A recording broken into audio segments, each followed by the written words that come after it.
Dana. Dana, what are we doing here? It made sense before. All right. We get everyone's hopping weight classes right now. We understand. We got Marab probably gonna hop up. We got Ilya hopping up. We got Islam hopping up, man. We got everyone hopping up a weight class. Everybody's hopping weight Everybody. classes. Pereira hopped up a weight Nobody class. stayed. Hey, But but man, but but they worked it out. If you leave your weight class, you vacate your belt. They worked it out. They yes. worked it out. So guess what? Pereira should vacate 205, and guess what? He better be fighting at heavyweight because that's the only way to make a big super fight before he retires. He's 38 years old. Last time I checked, they haven't invented a way to age in reverse. So he's only going to turn 39 next and then 40. And what's a bigger fight?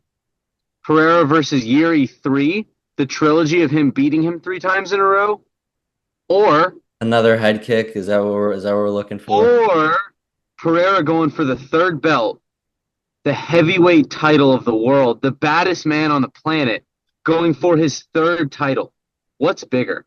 What's You bigger? tell me. Because before, I think this is optimal prime right now. I heard, and Dana said Alex is too small. Reservations about sending him to heavyweight at this point. Probably that he was a middleweight.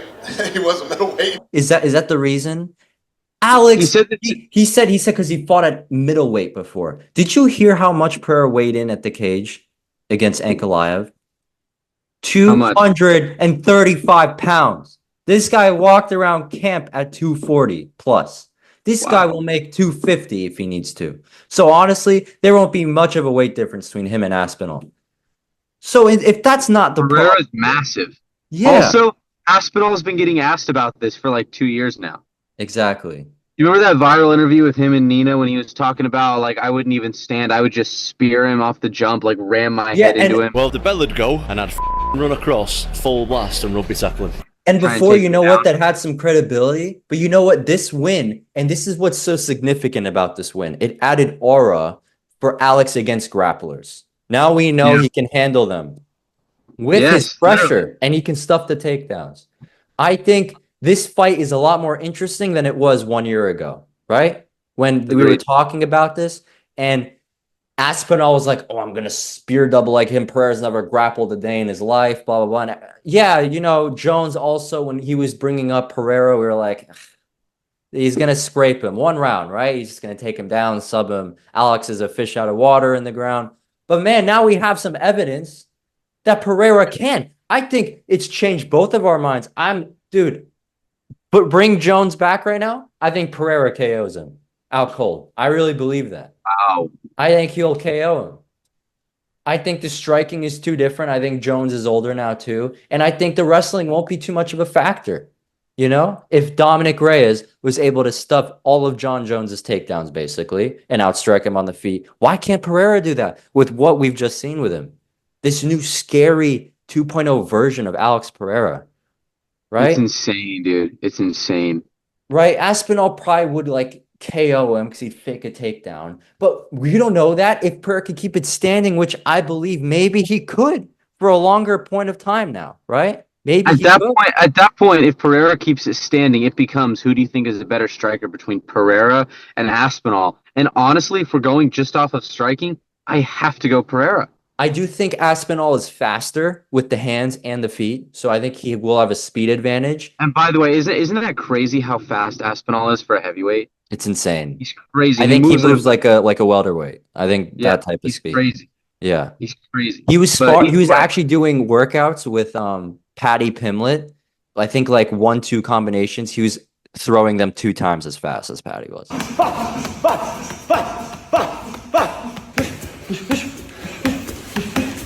Crazy.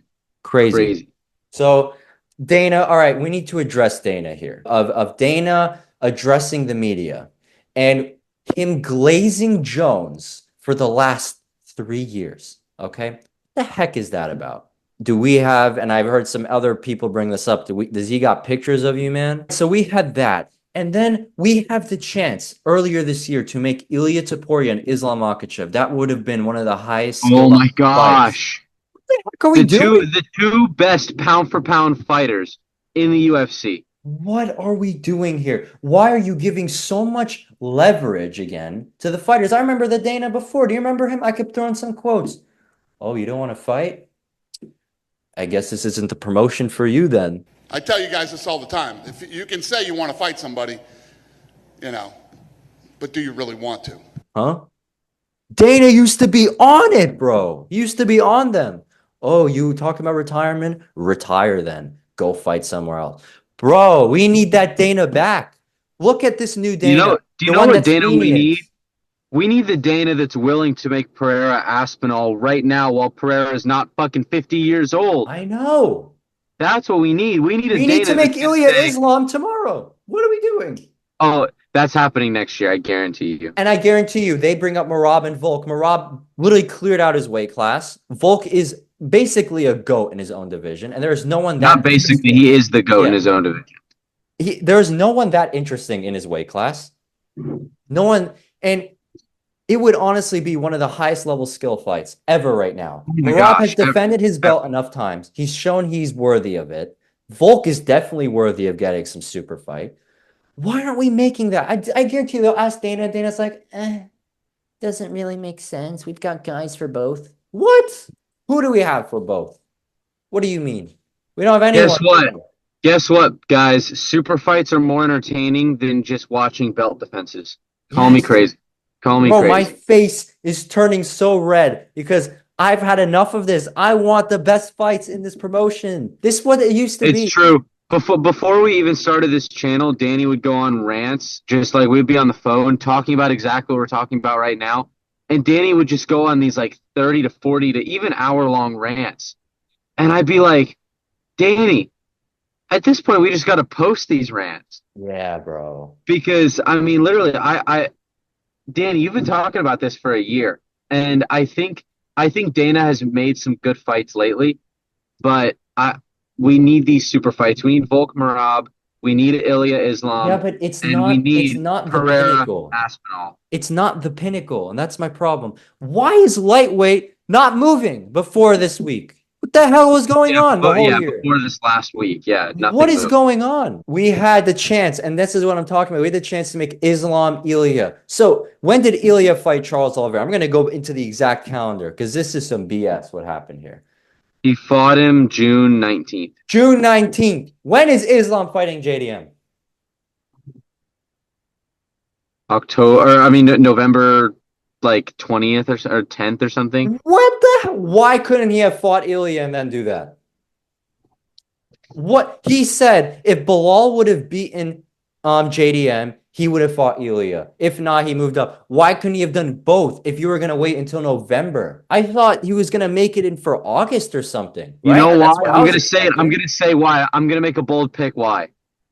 Because he knows Ilya is the biggest threat Yes. to him right now, and he doesn't Yes. want to lose his chance at double champ status. So If he's Dana, going to lose, he knows. Hold on, Danny. What looks better on your legacy, right? You go up and you fight arguably the greatest MMA striker of who all cares time about in his legacy? weight class. Are we boxing? Are No, we I'm- boxing? I said from Islam's perspective, not Of course. Dana. But does Islam's perspective matter? No. This is the UFC. We're trying to make the best fights possible, right? We're not worried about if Islam's, but if I lose, I can't go up to welterweight. Too bad, so sad. This is not boxing, it's the UFC. This is the highest level competition. We make the fights people want to see. If you win or lose, if it affects you or not. If Ilia Taporia's record now goes to 1, 15 wins, 1 loss, right? If Islam's record now goes to 2 losses, it doesn't matter because we are putting on the best fights that people want to see. Yeah. And by the way, I actually think it looks better for your legacy when you step up and you fight anybody. I think he's going to lose to JDM. I think and so that's too. not me saying anything bad about him. That's me saying JDM is elite. Nice body shot. He felt that one, and then it comes with an uppercut with the same hand. That's me saying good things about JDM. I agree. But So all right, we so need to we're- start making these super fights. yeah, why are we not making them when they're there? The opportunities are there, everything is there, and we just don't make them. Why Dana, did if this Dana is the not money force business- Jones by the balls and be like, yo, you're fighting Aspinall or nothing? Or this would have been done 2 years ago if Dana did that. We wouldn't have wasted years of Aspinall's prime. And all the people defending Jones, I want you to watch all of the heavyweights and what they thought of John Jones. None of them respected him. Not one of them. All of them said they looked at Aspinall as the real champion, not John Jones. Watch any of the interviews of the heavyweights. All of them said they're sick of Jones and whatever he's doing because they can't get a shot also. John Jones, I view him as retired. Unless he proves otherwise, he's out of. It's not the John Jones show, right? It's the UFC. And when he did that, we put the whole division at hold, right? We put everyone was waiting. They're like, is Jones going to fight? Like, what is going on? I can't get my shot now until Aspinall gets his shot. So they have to, not only Aspinall is waiting, he's making the whole division wait 2 years. I think it's a really crappy move on his part. And anyone that defends John Jones, go look at what the heavyweights said, because all of them really didn't like what he was doing. And Dana, why are we giving so much leniency to the fighters? But then when we want what we want, right? We want the real fights that we want. Dana's like, no, we will see. It doesn't really make sense. What makes sense then? What are we going to do besides that? Aspinall versus What Volkov? makes more Like, what are we doing? What makes more sense than Pereira versus Aspinall? By the way, that fight is going to do about 5 times the pay-per-view. It wouldn't be pay-per-view, it would be next year. It's going to do 5 times the viewership that Volkov versus Aspinall would do. Are we serious right now, Volkov? Yeah. Come on, Dana. I thought you like money, right? That's what everyone makes the memes about. Why are we not making the money fights here? Ilya Islam and Jones and Aspinall. Now Pereira Aspinall. Now he's like, I don't really see a reason for it. What? I'll tell you the reason. Everybody online is calling for that, and you're the only one saying no. Do you want to know the reason? Why it should happen? Yeah. Best on best. And also Dana promoting these things from his phone. Do you see that he promoted a boxing event recently? He's not even worried about the UFC anymore. Dana, get back to the UFC. Listen to us. Listen to guys like this. Listen to MMA Guru. Listen to Lucas Tracy, because we're the ones trying to help your sport. Dana, we are looking out for you, man. That's it. And we feel like you're not looking out for our sport that we love. And that's why we're really being vocal, because we care about our sport. You know the demographic. Danny, you didn't see it, but he said the demographic is 18 to 34-year-old men. And he knows his demographic to a T. And Dana, your demographic wants to see Alex Pereira versus Tom Aspinall at heavyweight. Give us what we want and fly us out for that fight. Hire us, Danny&George. Let's go. You know what to do, Danny. You know what to do. Let's go. All right. Peace out, guys. Fly us out.